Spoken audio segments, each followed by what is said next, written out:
Тебе удобно сейчас? Тогда начнем. Сегодня тема посвящена тому, как казахи оказались под Россией. Для этого давайте сначала рассмотрим быстро историю России.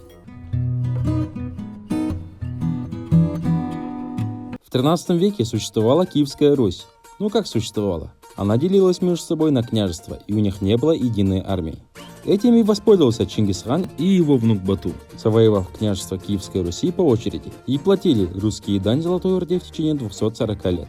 Наш, почти весь мир наш, без ДК, наш. Золотая Орда являлась частью Монгольской империи, которая затем стала отдельным государством. Кстати, в Золотой Орде большинство жителей были тюрками. Если хотите больше узнать про Золотую Орду, то пишите в комментариях. Ситуацию изменил князь Москвы Иван Калита, который в 1327 году помог Золотой Орде подавить мятеж против Золотой Орды в Твери. И вошел в их доверие настолько, что та дала возможность собирать дань вместо себя. Таким образом, Москва начинает богатеть и за счет этого собирает другие княжества вокруг себя. В это время Золотая Орда, наоборот, начинает делиться. В итоге в 1480 году Москва перестает платить дань. Грубо говоря, это время можно считать вновь объединением русского народа и образованием русского государства. По крайней мере, с 1485 года так его называл Великий Иван, или по-другому Иван III.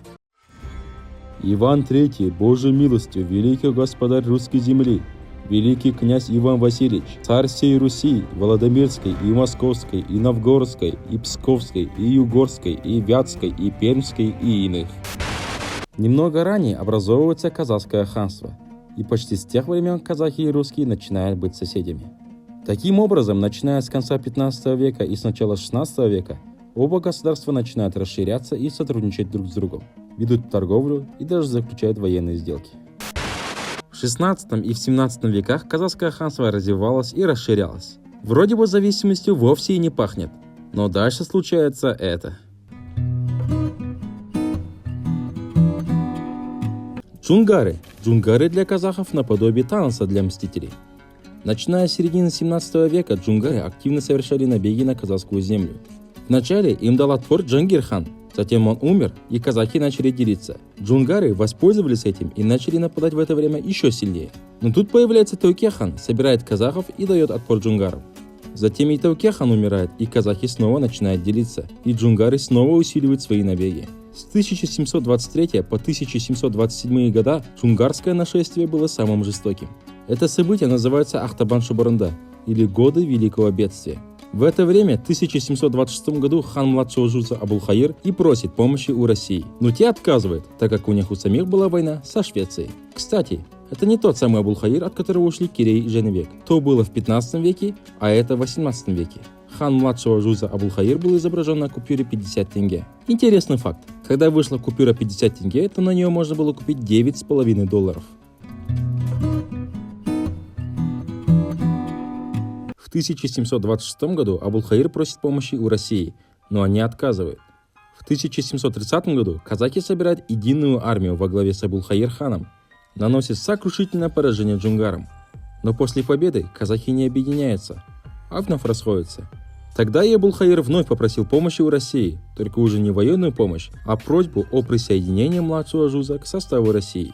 Одна из причин такого решения было поднятие авторитета Абулхаира, чтобы стать единственным ханом на казахской земле и дать совместный отпор набегам джунгар. В 1731 году Россия принимает запрос Абулхаир-хана, и младший Жуз входит в состав России. Кстати, свои крепости Россия начала строить чуть раньше. В период с 1714 по 1720 годы были построены несколько крепостей.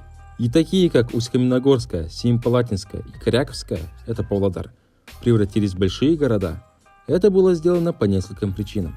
Во-первых, это защита от набегов джунгар, а во-вторых, это опорные точки для будущей колонизации края.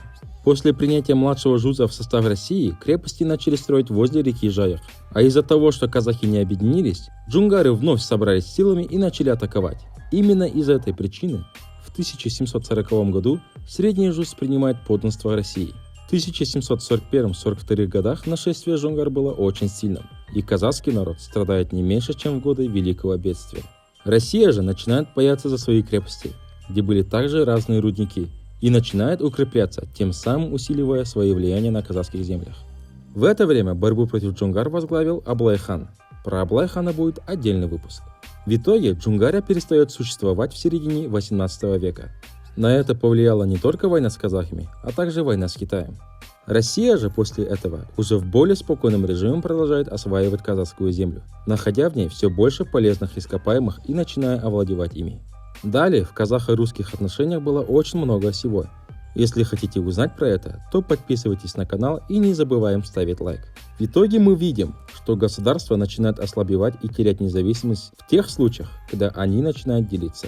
Так было с Киевской Русью, так было с Золотой Ордой, и так произошло, к сожалению, с казахским ханством. Поэтому, друзья, давайте не делиться и жить дружно. А следующий выпуск будет посвящен топ-10 казахским правителям. Пишите в комментариях, кого вы считаете лучшими правителями казахских земель.